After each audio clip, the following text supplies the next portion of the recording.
Congratulations, you passed. Yes. Is this everybody passes? Most everybody.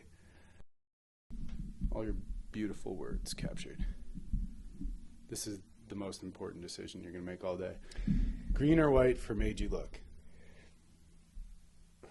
I like white because I don't know, I feel like green you have to wear with other green. But the white. I like plain colors personally. Are you trying to convince me? Because You I like the agree, green. you like plain colors. Yeah, I like the white because I like in terms of something I would wear. Well, take the one that you're going to wear. The whole Oh, idea I is thought that you I were get... trying to see if you were No, it's which ones you should make. Oh, I like shameless promotion of Made You Look Productions. Made You Look. Damn. Oh my gosh. I like that too. Stitched. Nobody was even looking at the hat, just gazing into those eyes. Dark eyes. Episode 8, Made You Look Productions, story time, and I've got Brandon Fierro with me here today. Nice to meet you guys. The man, the myth, the legend. One of the group. I've had his brother Mike on, and I hope to have your dad Jimmy on at some point. Oh, we'll get him in here. Brandon was a young pup. Otherwise, I'm sure he would have been more involved in the original long-form shoot of An Interesting Story About an Uninteresting Guy. I think I was still in high school when you shot that. Yeah, you were a wee pup. But I did get his older brother Mikey, who played Stephen Duds, and his dad, who played Dean Gray, and absolutely killed it. It was a short scene, but I hope to revisit that character at some point soon as well. Should. Yeah. He would love that. So he is one of many talented Fierro family members that I have the pleasure of working with on a regular basis. Brandon, what do you think? What most attracted you to doing stunts and performing? Would you say?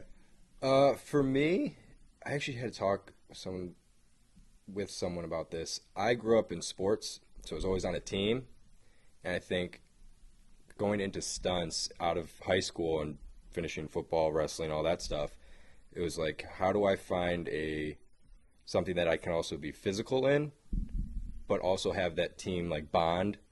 You know, like we'll hang out outside of work. Christian will hang out outside of work. Like we have that group of people that we have a team, and I think that's for me was the big draw. Obviously, I love performing and creating content, but at the same time, it's like, who are you doing that with, and is it something you see those people just at work and then you FO, or is it, you talk to those people outside of work and build that team up? And money too. He forgot to say money. He likes money. I think we all like money. And he gets to do what he loves and get paid. Yeah, and also the free time that comes along with it. It's like the schedule is, you can be busy for a certain amount of months, but there's always going to be some times where there's downtime, like right now where things aren't shooting in Chicago. It's like, yeah, you'll work here and there on other stuff, but you have time to, live your life and not be. I was never a 9-to-5 behind a desk guy, so I think that's the big part for me. It definitely is a big part of it. That's also why it's been so hard to get him on. He's just constantly busy with all of that other awesomeness. Just learn how to shank my golf club. Golf, forget golf, man. You got to get back into climbing. I know. I've thought about it because I keep getting the charge for like the month. I'm like, fuck, I didn't even go this month. But yeah, we'll get back into it. So Brandon and I started rock climbing together about a year and a half ago, probably. Yeah. And I'm probably about 2 years on, and I'm fully addicted. Yeah. Enough to where we went and tried to do a actual rock climb with no ropes. It's called bouldering or free soloing. Yes. I feel like we were more on the edge of free soloing, but it was fun. We were on the edge of free falling. Brandon actually brought pads. I was like, what would we need these for? Yeah. And then we're climbing, and I'm looking down. I'm like, I'm used to a big pad on the floor, and there is a hill that I would fall down on with a bunch of rocks and roots. But it was fun. It was very adventurous of us. It was a learning experience for sure. It was the old, well, we're never going to know until we try. Yeah. And then we tried, and immediately people were like, what? Yeah. You guys Yeah. did what? You did what? You didn't do any ropes, no pads. No, I thought that was what bouldering was. We had two complete rookies on their rookie attempt. We didn't even Yeah. have like a seasoned veteran with us to be Well, like, we had- oh, that's a stupid We idea. had that one, I think it was a guy and girl that were kind of just coming through. They would climb, move on to the next one, climb, move on to the next one. I'm like, oh, if he can do it, why not us? And then we did the one, and we're like, all right, let's go hike a little bit. We did quite a bit of hiking. We did some pretty gnarly descents as well. Yeah, I don't know what you would even call that, where it was the side of that hill was all those big cement rocks or cement broken up pillars or whatever. Or rocks made of rocks, but yeah. That too. Yeah, that was pretty fun. Sketchy, but fun. There was definitely at one point going down the hill, and Brandon was above me, and like probably a 16-inch softball size rock Oh my god. skipped down and just missed hitting me, and I'm like, this is not a Yeah, good and no one idea. was finding us if anything happened. No. We weren't getting out of there. Well, even if we did, I do think we would have been discoverable or whatever, but the idea that anybody could have accessed us to get us out of there is crazy, slim to because none. there was gorges and crevices Yeah. and huge pointy rocks, and Yeah. yeah. It's all right. It was fun. It was a learning experience. First time, it was very. Well, I also hauled like everything I owned. So I'm like, I don't know if I'll bring food. I'll bring my pads. And I'm sitting there and we're climbing and I'm like getting weighed down by my lunch bag holding me down. So note to self, pack light. Pack light, and maybe next time go with somebody who's done it more than once. Yeah. Even more than once. Yeah, almost like go with a guide, but yeah, we'll do it again. So that was our first outdoor rock climbing experience at Devil's Head, right? Yeah, Devil's Head, Devil's Lake. Devil's it's in Head or Devil's Wisconsin. Lake, yeah. Somewhere in Wisconsin. Devil's something. It was absolutely gorgeous. Everything about the location and the experience was gorgeous. Yeah. We were just fortunate that we didn't potentially seriously hurt or jeopardize ourselves. Yeah. So, Yeah, we did it safely enough. yeah, I mean, it was successful. We're alive, and we get to tell the story. Right here. Yes. And I have some really cool pictures. Like we did take some good pictures to Yeah. show that we were there and did it. Yeah. Made you feel like you weren't in the Midwest for a little bit. Yeah. But that's one of the fun things that we get to train in. We've obviously have a long history of stunts. Brandon's done some incredible stunts on some of the sets that we've been on together. We did that car hit on Shining Girls. That was a gnarly Forgot ride. about that. That was a good one. It was a fun day. Did you do anything else on that one? On Shining Girls? Yeah. We did the war scene with the... Fuck. Yeah, that was... That was actually better than the car hit. Yeah, well, that was it was, what, like 16 hours? That was the longest, I think the longest set to I've ever had. Oh, my God. And it was through the night. A lot of background, a lot of stunts, a lot of moving pieces. But it turned out really good. I'll have to see. I don't know, like, legally if I can, but I'll take a look into it. I'll put the picture on.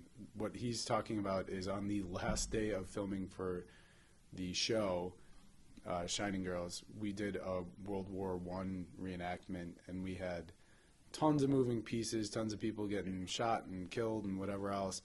And the pinnacle, or like the crescendo of that scene, is a mortar goes off and blows up all these dudes, and like the main character, Jeremy Bell, gets he's running into it, and the explosion happens, and all the dudes go flying, and one guy goes flying into him and knocks him down, so he doesn't end up dying. But the scene was shot at probably the 15th hour of the night, and we had cranes and high lines, these huge lines with 3 different ropes that had 3 different guys on them to pull them to send the guys up. I think all three of you guys had like quarter or half wraps on. Yeah, it was me, EJ, Justin. Yep. But And then another thing was Danger Squirrel the did the gear. lead-in. Yeah, but the gear. Oh, yeah, It was yeah, like, how do you have to make sure you shift the rope, the wire around your gear so that when you go up, it doesn't get caught. Because there was a couple times like it would get caught, and then you just go up and straight down. A couple of times. You guys only did it twice though. Yeah. Yeah, because it was we had one of the guys, exactly what Brandon was saying, on the pull as he unwrapped. It got caught on his like gack belt, and Yeah. it pitched him forward versus just having a. Spin, yeah, unraveling. But it looked badass. It was going to be a rough landing anyways. No Yeah. matter what, you're going way up and way down, and Yeah. there was no pads on the ground. It was just dirt and rock. But it doesn't help then too when everything is you're expecting this nice pivot on your rotation, and instead you get pitched forward. So Yeah, there's not much you can do at that point, but no, you go for the ride. Yeah. Put your protective yeah. V up, and The metal helmets that we had, Yeah, it with no was- cushioning in them, that was a lot of gag. that was fun. But so yeah, we did that one in the wee hours of the night, and it ended up being essentially, I mean, a highlight of the last episode. The director sent me a screenshot of it. We Yeah. actually ended up, myself and the stunt team got submitted for the Emmys. We were in contention for an Emmy for the stunt work on it. Didn't get it, which kind of sucked because we did a lot of really, really cool. That whole dynamic show had a stunts. lot of Dude, it was gnarly a stuff period in it, piece too. Yeah, it wasn't. I love what we can do now with all the comic book movies and stuff like that. Yeah. But I have like, I personally still like doing practical stuff as much as possible. Yeah. I think putting really creative ways to shooting and designing practical stunts is still very rewarding because you're not trying to trick your viewer. You're showing your viewer like just how awesome some of the work and performances can be. Yeah, I think there's an authenticity to it that shows on screen. Yeah. It's like seeing a fake fire versus a real fire on screen, or seeing,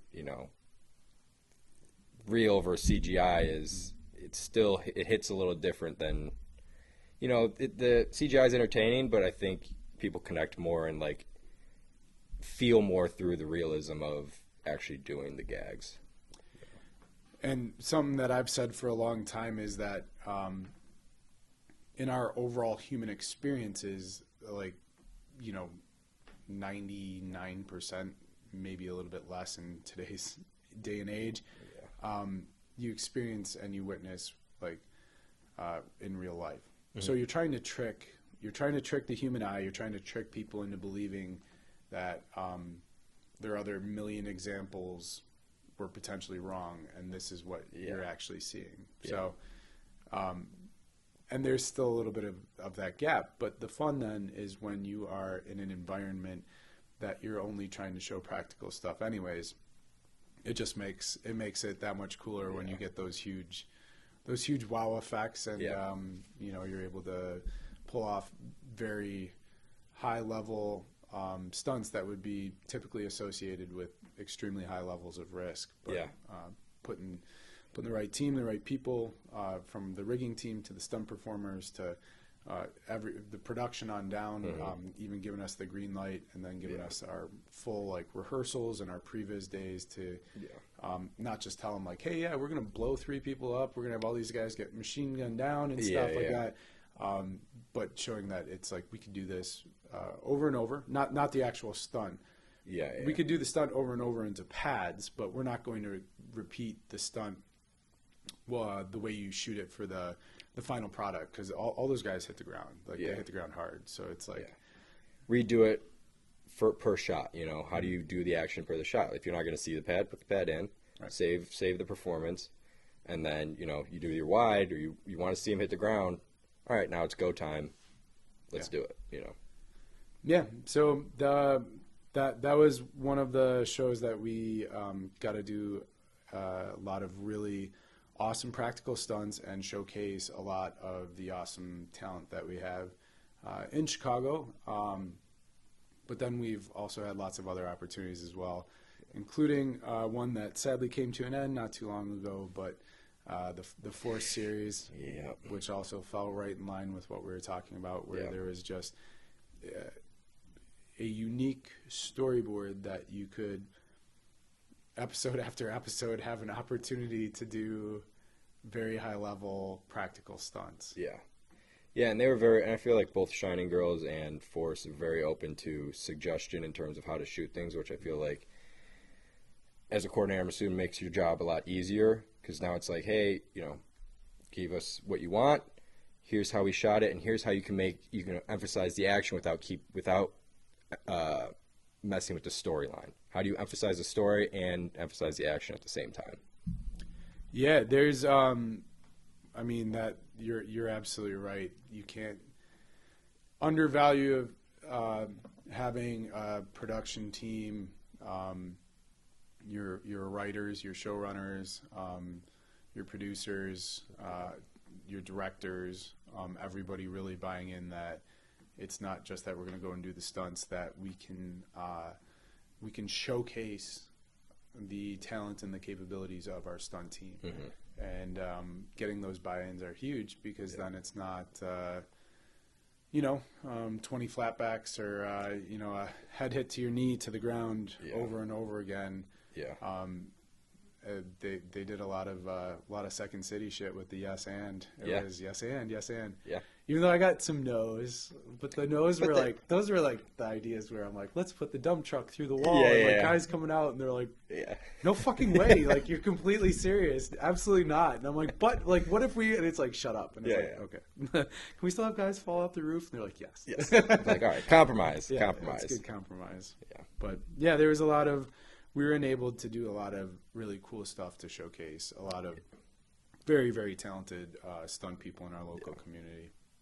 Yeah, and it was a lot of different stuff too. It wasn't all the same, like, you'll have your gunshot down, but then you have your wire work, you have your car hits, you have your car chases, you're sliding the car, stuff like that. So it was a lot of stuff. You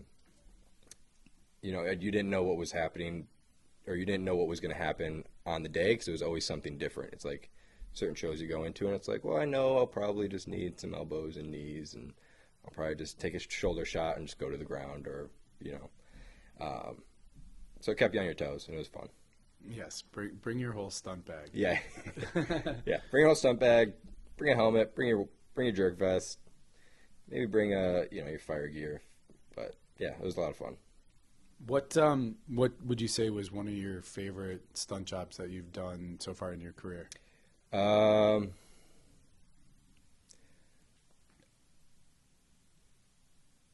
Probably, so Mikey coordinated that movie Crusades, or not Crusades, this was a different one. It hasn't come out yet, so I don't know if I should say it. The one with Leo? Yeah. Yeah, that was Crusades, No, but his second one hasn't come out yet. So I'm going to backtrack. I'll save that for when it comes out, because I don't want to get anybody in trouble. I think anytime Wireworks involved, I enjoy it. So Shining Girls was a big one for me, because we had the car hit with the wire pull, and then we had the war scene with the wire pull. Yeah.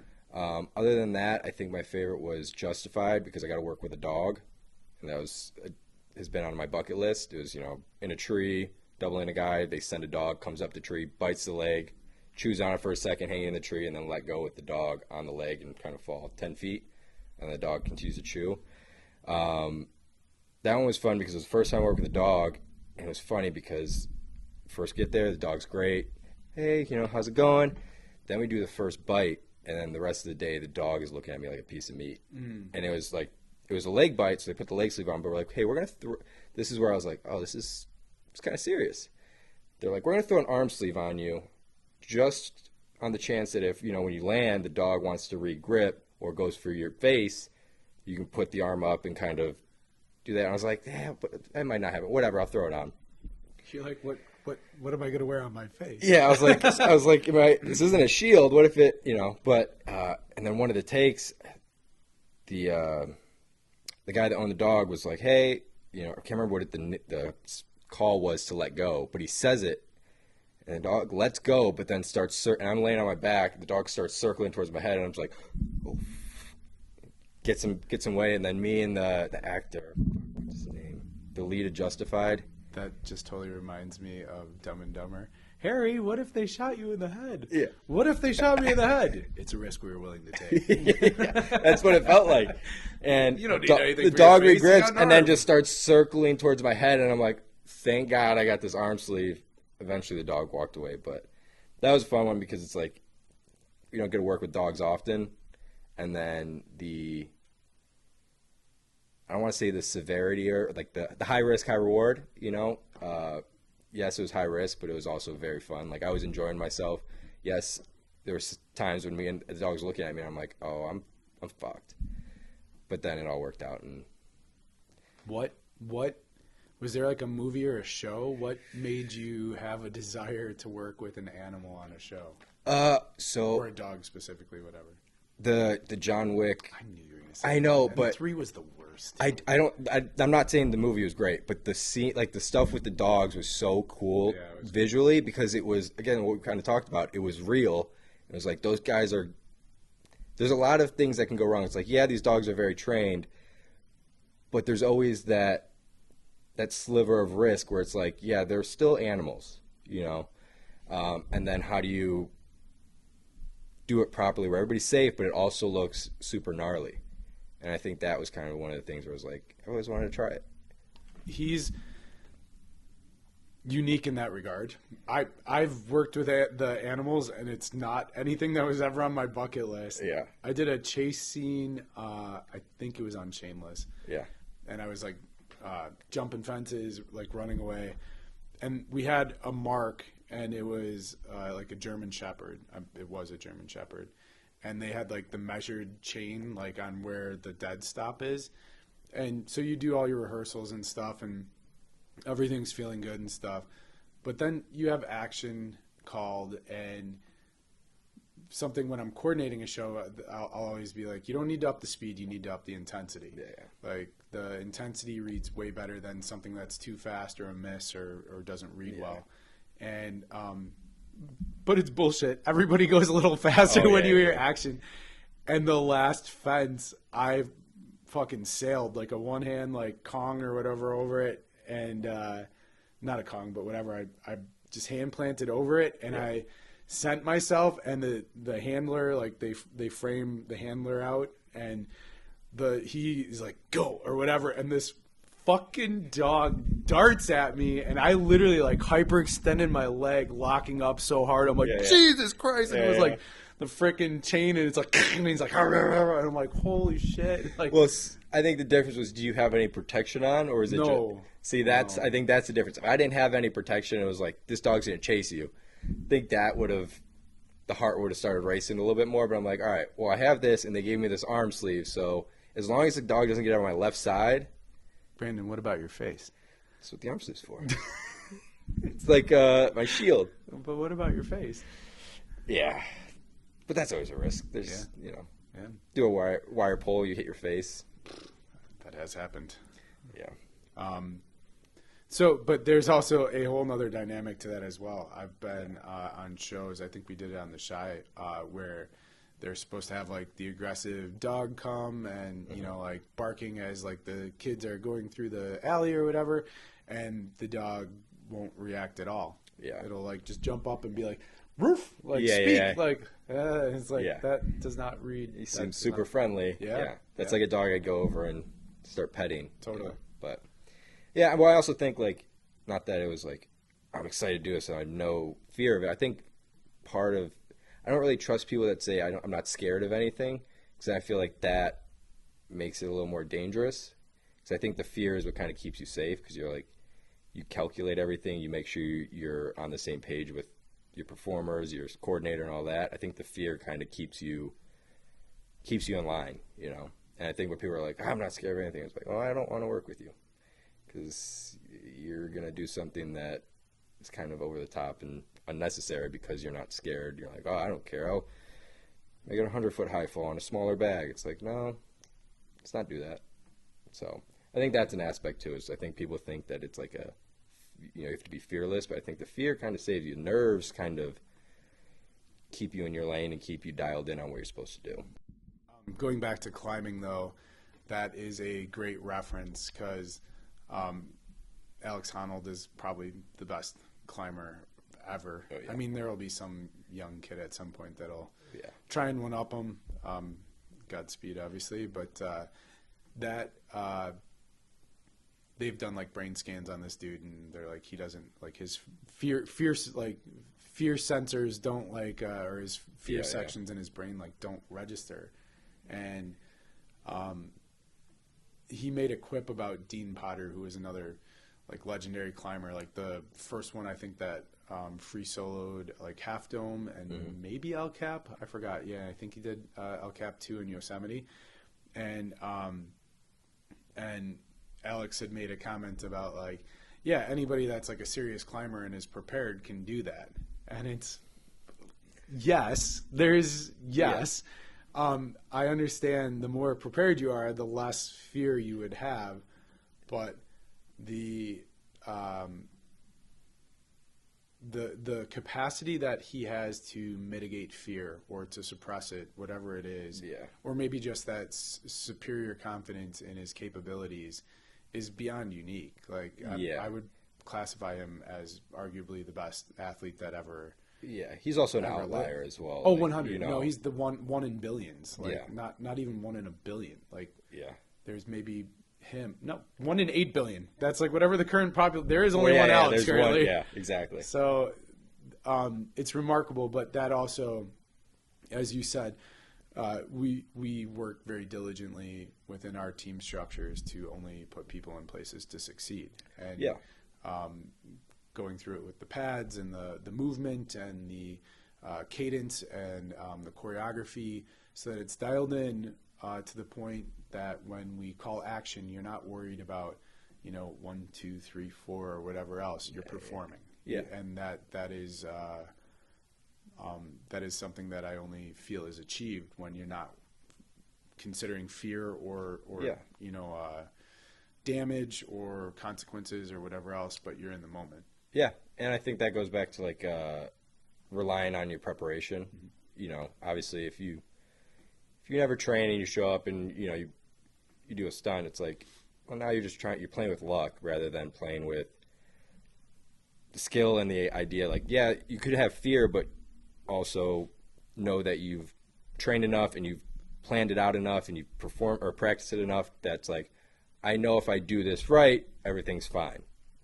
But like sometimes you're doing a high fall, you still look over the edge, you're like, it's pretty high up, But it's like, I know that I've practiced it enough, I've rehearsed it enough, I can fall back on that, and that kind of mitigates the fear, or kind of tames the fear, I should say, calms the nerves. A relatable thing is when, if you watch fighting, like MMA stuff, when a fighter is clearly getting outclassed and they're so tough, and it's like, what you're saying is they're either not prepared, like their cardio is not on point, or they don't have the skill set, because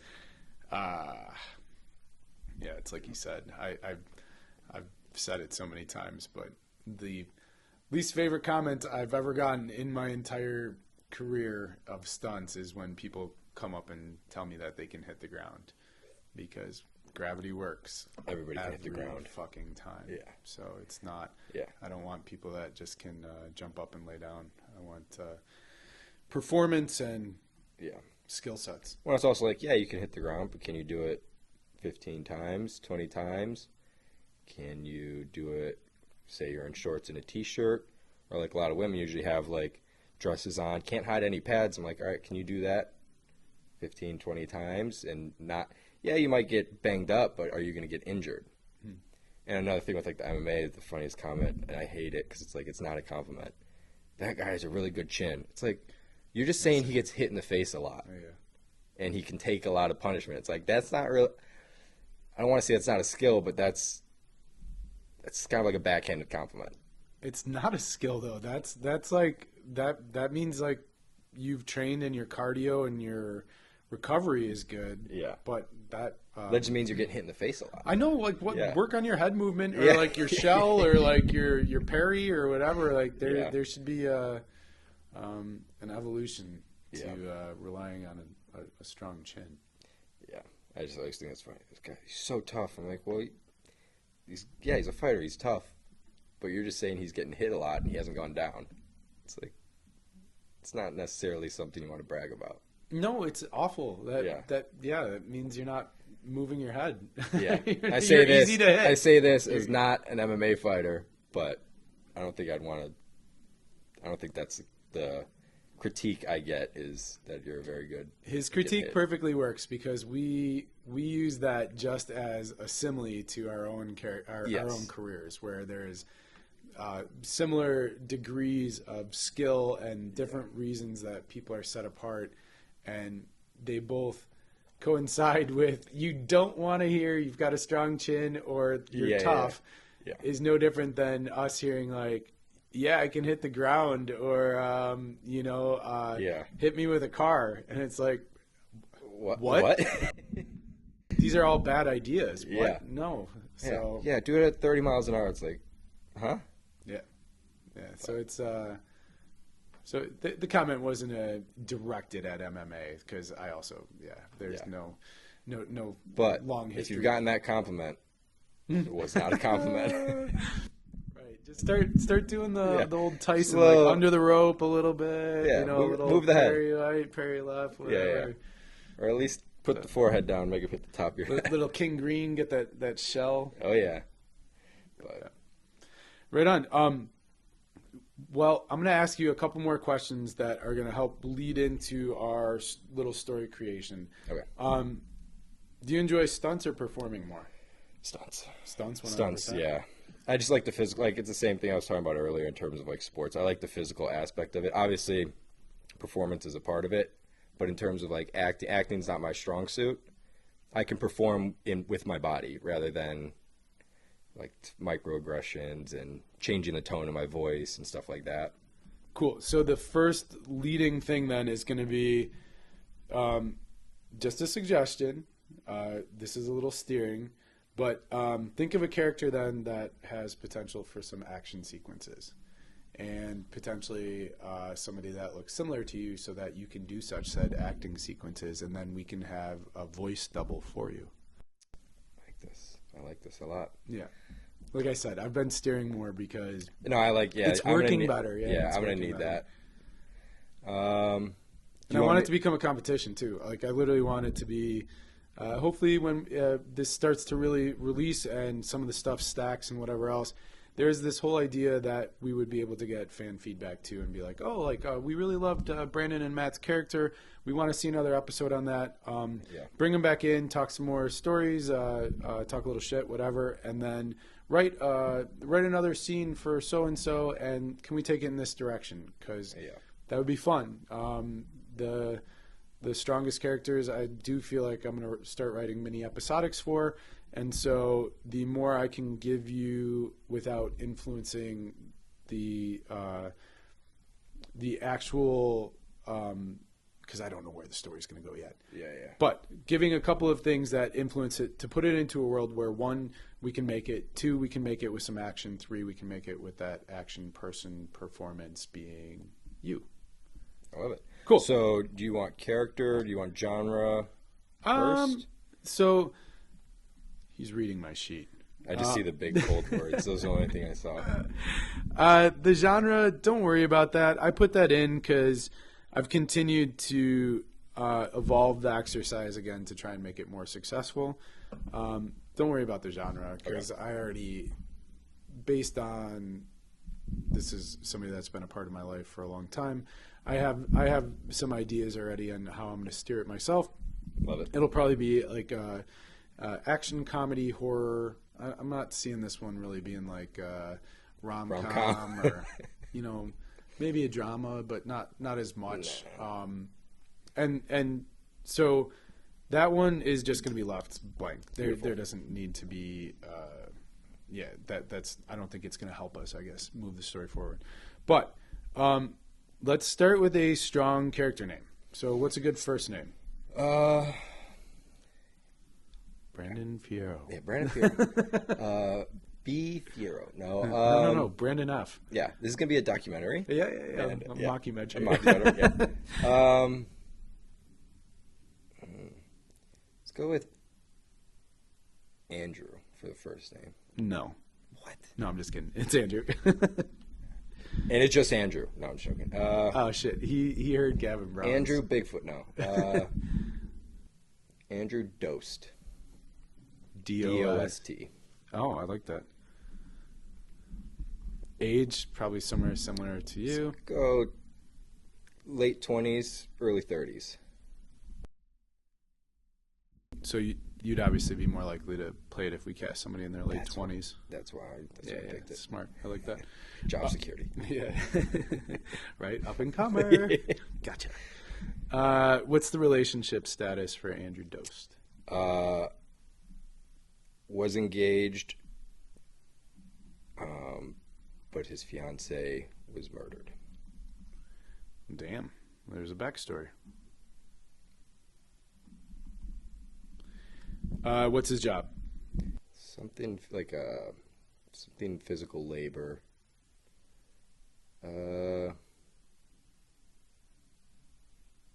Works on a construction site. No. He can work on a construction site. Either that, construction site, or mechanic. He works on a construction site. I'll figure it out. Dream job. He...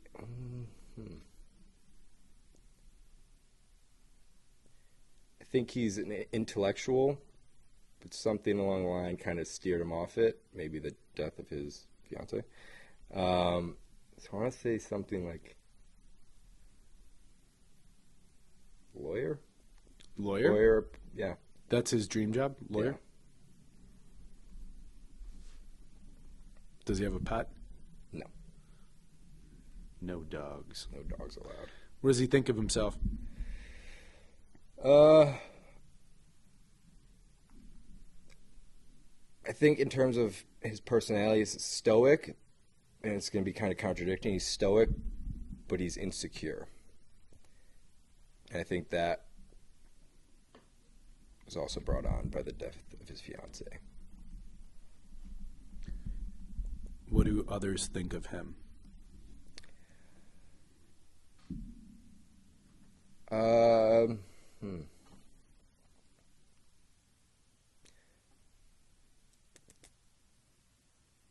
Disappointed. Because he had these dreams, and they know that he can accomplish them, but he has fell back to living just his construction life and he's accepted his fate almost. What's his favorite quote or saying? This too shall pass. Okay, I like that. What does he do on his Friday night? I think he's more of a homebody not by choice, but I feel like that's what he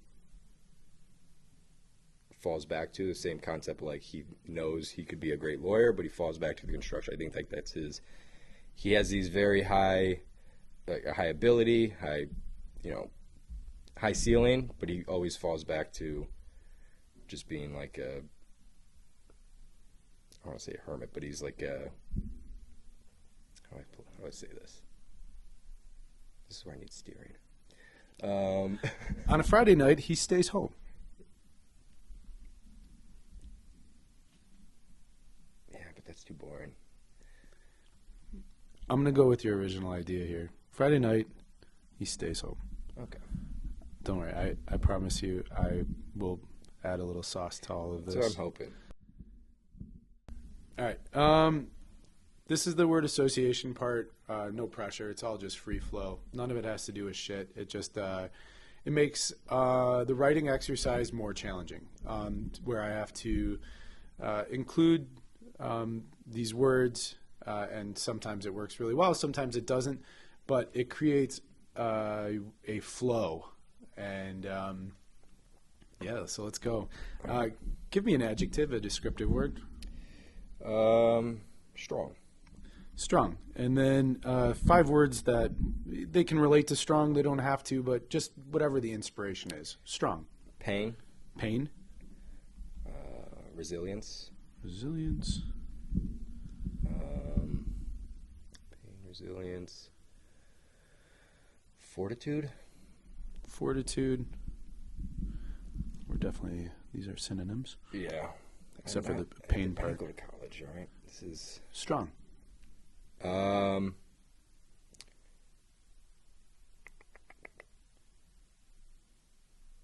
resilient, fortitude.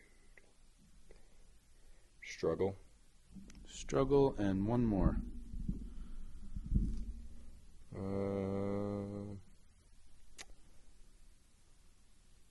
It's going to be different. Calm. Calm? Yeah. Like it. All right. Noun, person, place, or thing.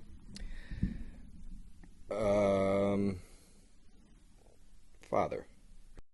Father. And 5 words that can have something or nothing to do with father. Hero. Hero. I like that one. Example. Example. Leader. Leader. Teacher. Teacher. One more. And friend. Friend.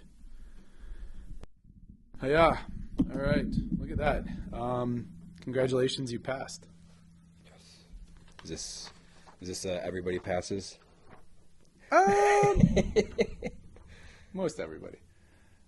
I just hold it up for a second in post. I punch in so that it's focused and all that shit. But yeah, no AI as always. We just filled it out, and I have an idea of who Andrew Dost is. He's the guy we're going to write a story about. And it's a good thing you do, because I have no clue. I actually, yeah, I like it. I think it could work. Oh, it's going to work. I'm just relying on your writing abilities and your creative abilities. Mm-hmm. So coming into this, I was like, no matter what I do, you'll make it. Oh, it's like I said. The fun thing is that I did steer you just enough to have an understanding of what I'm looking to accomplish. Mm. I don't know the full direction that we're going to go with Andrew, but I do think that, shit, dude, I never know. But I start writing, and then a lot of it just comes. So I love it. He's gonna be good, and I think we're gonna put something out there that we can contend with some of the other scripts to shoot. That is the intention. Is it's self-competition. Like, let's write better, awesome stuff, and then shoot some of it to show how awesome and talented all of these awesome people are that we have in our lives, and have some fun, and hopefully in the long run make some money doing it. All right, brother. So I'm going to give you my phone. I'm going to put the timer on it, and you will hit the start. You're going to give me a count in. You'll go 3, 2, 1. You'll hit the start on the stopwatch. Okay. And then at the 7-minute 30-second mark, please just say, like 7:20 or 7, whatever. Give a call. Pretty close to the 7:30 mark though, because I don't like to keep it slow. Like I speed ramp it when I'm doing the writing. Okay. But I still show it so that people know it was written. Do you want to see the time, or do you not want to see the time? No, I don't care about that. I literally I've never been sitting here like waiting for the time. I'm literally trying to scribble. Yeah. And I'm like, shit, I got to get the last thing in. I just didn't know if you want it as like a reference, or do you want it? I mean, kind of keep it in your frame. That should be in your frame, so that should be all good. You can ever put this up here? Yeah, I don't care. Whatever, that all works. But yeah, let's give me a count in. Yep. And we'll get this thing kicked in. All right. Kicked in. Ready? 3, 2, 1. Action. I had my buddy Jay Claire on, and we did the soup kitchen one. And he's like, maybe we could shoot it at my church. And I'm like, reread it, Jay. I don't think they're gonna want us fucking with people like that in their church. Yeah, dude, no, he's completely disrespectful. Yeah. He has his hooker girlfriend coming in talking about cocaine and shit. According to the churchgoers, people burst into flames. Yeah. So, Brandon, we'll be putting that on for the second half. Okay. What just happened to Andrew Dost? I don't know. I was trying to read it upside down. No, shit, where you don't. That's part of the fun is that the Well, I was the trying to, reveal but I is when couldn't. you get to read it. Upside down, I Good couldn't shit. see it, so. Good. What just happened? Anything in the world that can just happen, because I'll have to try and make it work. What just happened with him? Doesn't matter. It can be like, a bird crapped on somebody's head. It can be like Is this he the won rabbit? he The won rabbit the horse? lottery. Oh Jesus!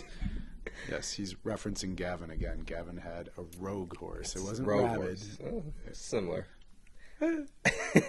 Rabbit, I'd be slightly more, scared or concerned. But Fair. anyways, horses are big.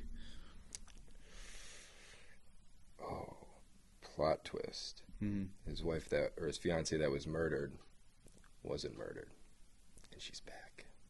Are you serious? Yeah.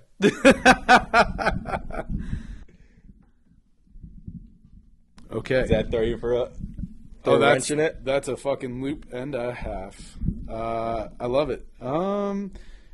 Fiance returns from the dead or from the not dead or From what he thought was dead. it's from He never saw the body. somewhere because she is not dead. All right. This is a new one. Congratulations to Andrew. Your fiance is not dead. Is it? Congrats. Yeah. Okay, this is an interesting one. We're going to make this work. So just give me a 3, 2, 1, count me in, and I'm going to figure this out. All right. How long? When do you want your Just- reference, or when do you want me to tell you what time it is? Oh, so we'll stop at 15 minutes. Oh, okay. Yeah, just so right when it gets close, just give me like 10 seconds or whatever, and I'm still like, if I have to finish my thought, I'll just finish the thought either way. So, Copy that. all right. All right. 3, 2, 1. The fiance's back.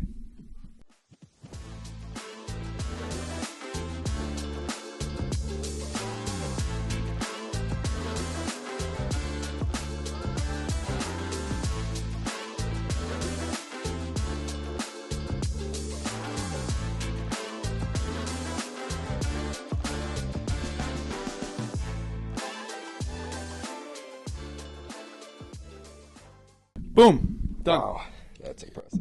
We have Andrew Dost's story. In 16 minutes. Fuck, you left to keep going, man. Like, why you gotta shame me a little bit? That's So impressive. this one took an extra minute. That would have taken me forever. All right, brother. I'm gonna make some copies. All right. We're gonna read this shit. Let's do it. All right. Let's see if this is shootable. I think it I'm is. interested to see where you took it. Oh, it's where you took it, you crazy. All right, so first and foremost, it's a tradition. Put your John Hancock on there somewhere. I hope to have a really cool, unique collection someday. I actually already have a cool collection that I'm very happy with. So, thank you, brother. Thank you. All right. Oh, boy. Real quick, every single thing that is on the sheet was included in our story. It's gonna be fun. He's already reading it. Don't read it. You're supposed to. Sorry, I was just. The reaction is more. I was just. more I fun. was just browsing. Awesome. So, per tradition, Brandon's going to read the stage directions and the main character. I will be doing any of the secondary characters. I read the name just so people know who I'm referencing. But, Brandon, can you please start the story of Andrew Dost? Fade in. No. Yes. There you go. Do you want this in there? Yes.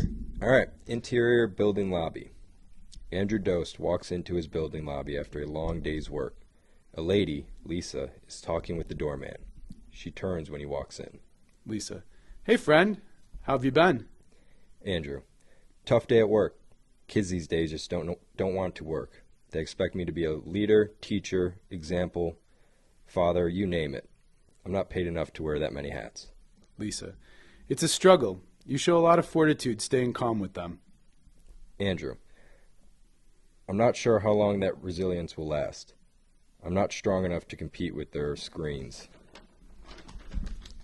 Lisa, maybe you can adapt. Make some videos on YouTube talking about worksite etiquette. Throw in a hot girl and you could be a C-suite hero. Andrew, that sounds painful. Just then, 2 armed men, Bad Guy 1 and Bad Guy 2, stormed through the front door. Bad Guy 1 grabs Lisa as Bad Guy 2 steps to Andrew. He pulls out a knife. Andrew roundhouses him, knocking him to the floor. Bad Guy 2 throws Lisa to the ground. Bad Guy 2, let's dance, bitch. As he makes an aggressive move towards Andrew, his late but not late because she's alive wife enters. Andrew. Sylvia! Bad Guy 2 lunges at Andrew. He ducks under him and lifts up, flipping Bad Guy 2 into the furniture and other awesome breakable stuff. Andrew. I thought you were dead. Sylvia. No, silly boy. Just stranded. Bad Guy 1 pops up and goes for Sylvia. Andrew plows him into the wall, spins him around, and cracks him with a right hook. He slumps to the floor and takes a nap. Andrew. Stranded how? Sylvia. Actually deported, but I'm back. Andrew. I have so many questions, but an equal amount of joy. They go in for a big kiss. Bad Guy 1 isn't done yet. He charges. This time Sylvia stifles him with a teep kick that stops him dead in his tracks. Andrew push kicks him to finish the job. Sylvia. I know there is a lot to talk about and overcome, but we... Andrew. This too shall pass, and we will come out of stronger. Kiss. The end.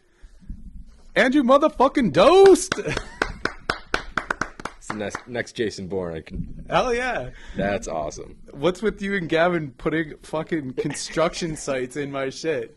I had to do it as a reference because I'm like, I'm not doing another construction site. Oh, I didn't know you used construction site. You did. I did tell you. So like there might have been some kind of subliminal messaging. Yeah, subconscious. It was my own fault. I talked about it. He could have been a welder. No. That's no. great though. You steered me with father, hero, example, leader, teacher, friend, and strong pain, resilience, fortitude, struggle, calm. I do like using the favorite quote or saying as either like a motif of the character or something that they actually say. Yeah. And it kind of worked out. I had a different direction. Like I was ready to ramp up the action, and then it's like Sylvia. Yeah, that kind of threw a little wrench in it. But it was good. It was funny, especially because the front end of the story, like I was definitely toying with like how I packaged the relationship with Lisa. Was it like she's going after him, or she's interested in him, or is it platonic, or is it just a neighborly thing? And right before I like developed any of that, because like it was gonna be like, oh, you saved Lisa, and then you're like, the ex-wife. Get out of here, I'm like, Lisa. nah, Yeah. Lisa, you're staying on the ground. Yeah. Sylvia, you're up, girl. Time to be saved. That's great. It worked out. I actually deported. Which is funny because, like I've said, the fun thing about this format is I do feel like it's timeless in regards to the stories, because like all the stories are just a little bit about our relationship, our careers, whatever and stuff, and then fun exercise that undoubtedly is a reflection of whatever the person I'm interviewing. Some of it is what we've talked about recently. Some of it is about recent experiences. Yeah. Sometimes it's about people that they're thinking about at that time. I asked Christian after his, and he was like, "Oh, like I was thinking about my grandma," and it's like, "Oh shit!" Well, it definitely came through. Whereas this one was steered in regards to like putting it in the wheelhouse of having you potentially have the opportunity to perform something. Which, so I knew I was going to write stunts in, but there is quite a bit of that's part of the challenge. Is it's a single fucking scene, so Yeah. I'm trying to give a lot of information about the who's, the whys, Yeah. the whatever else and stuff. Who's connected to who, the backstories, the character itself. Yeah. Yeah. Yeah, because even the stoic but insecure was why I had Lisa engage with him versus him engage with her. Because, Yeah. like, without being able to say was engaged, but fiance was murdered. Deported? Question Deported. So it was definitely a lot of small things. Yeah. To put into a short amount, and also to try and make it compelling enough that people would be like, "Fuck, Yeah. I want it. I want what? What's the next step with Andrew Dost? Yeah. Dost thou this also pass, or does this not pass?" And now he's like, "What? Why? What? Yeah. What's going on with your paperwork, Sylvia? Why? Yeah. Like I was told murder, and now it's Now- deportation." That's deportation. We can get the green card. We can figure that out. Yeah. No, that's a nice little twist. That was funny. And that's actually impressive that you did that in 15 minutes. I thought it was 16 minutes and 20 seconds. Yeah, 21 actually. It took you a minute to write the end. That we're not counting that. In all my fanciness. Yeah. Yeah, so it's No, fun. that's really cool. And I also came into it with not really knowing, like we talked downstairs about what it was, but I wanted to come into this with no. That's why I was sitting there for a second, like, kind of wanted to make it not as random as possible, but not trying to pull from anything. But I think, in a sense, I kind of did. Like the fiance, not that she's murdered, but how do we play on that? Yeah, the fun thing is that when you come back and do another interview with me, we could do this exact same exercise and you'll have nothing the same. Yeah. Unless you were like, which is something I've propositioned as well. Unless you are like, I want to write another Andrew Dost thing, and we can change some of these things, and we can try and make them better, and then Like refine the same. yeah. Like, But what happens to Andrew Dost in the end? No wrong answers. He gets deported now. Yeah, no. I think he has a very honorable death. Ooh, shit. I don't think this is a happy ending. Oh, all right. Some Departed shit. Yeah. All right.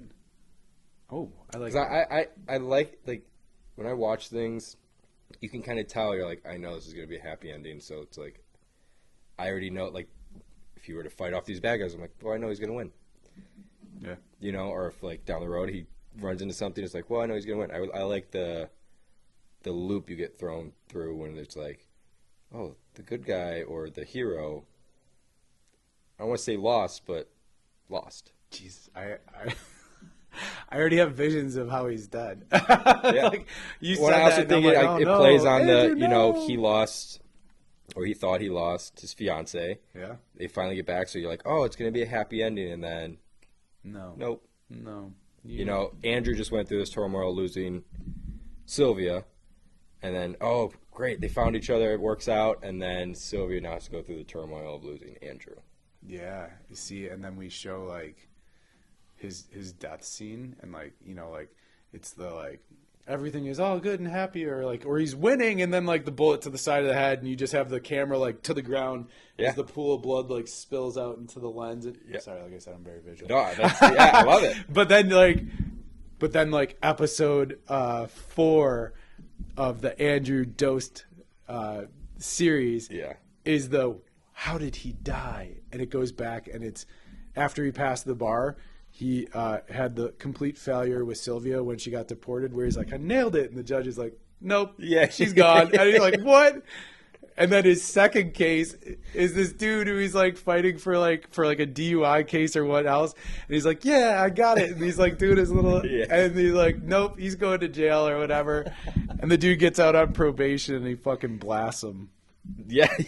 Sorry. Like I said, man, you took me down that road. No, I love it, but Oh, I'm that's like, I good. actually know how he dies. Again, it's like, and then I like the happy endings, but I think, like we were kind of talking about with like the CGI and the realism, Mm-hmm. it's rarely is it ever a happy ending. in Yeah. real life. You know, I mean, yeah, you know, things work out, but I feel like a lot of times you get kicked when you're down a lot rather than like, oh, I struggle. It's like, oh, now it's all flowers and rainbows and I shit you not. I was somebody made the reference like not too long ago when they were like referencing like my daughter and one of their daughters, and they're like, "Oh, it's like the Disney stuff, like, you know, happy, whatever." And I'm like, I'm Bambi, mom's dead. Opening scene, Finding Nemo, whole family wiped Gone. out. Opening scenes. I'm Yeah. like, yeah, at the end, but I mean, they're There's a okay lot. with they're okay with Yeah. taking a couple of people out too. Exactly. Or animal people, whatever. Animals talking are people, so yeah, people playing animals. yeah, whatever. something. There's a right. The human elements are infused. Yeah. So yeah, it was funny, but also true. Like it's part of storytelling. Yeah, and I think, I don't know, for me, when I watch stuff, it's like I'm more hooked into stuff that isn't the happy ending, where it's like, I will, if I'm into a show and say one of the main characters gets offed, it's like, I feel that more so than like they ride off into the sunset together. I was like, all right, well, that was fun. But like, if you're into a show, you watch a season of it, and then the main character is done at the end, it's like, that would mess me up for a little bit. Mm-hmm. I'm like, oh shit.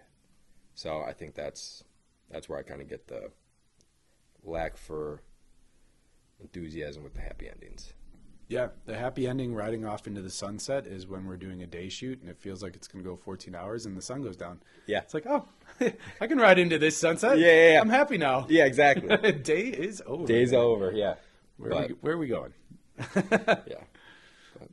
Thank you, brother. Thank you. One more thing before we go out. I'm trying to get better at this. Please, handles anywhere that they can find and follow. I'm Instagram, Brandon Fierro Stunts. That's all I got. Facebook is just Brandon Fierro. Other than that, you can catch me on, is this the podcast or the YouTube channel? Made You Look. Made You Look is the YouTube channel because the podcast is only going on YouTube. So, Other than that, you can catch me on Made You Look, presented by Matt fuck LeFevour. yeah, Matt LeFevour, Brandon Fierro. Hell yeah, brother. Thanks, guys. Hopefully, we get to see more of all your beautiful faces. Made You Look. Damn. Oh my gosh. I like that too. Stitched. Nobody was even looking at the hat, just gazing into those eyes. Dark eyes.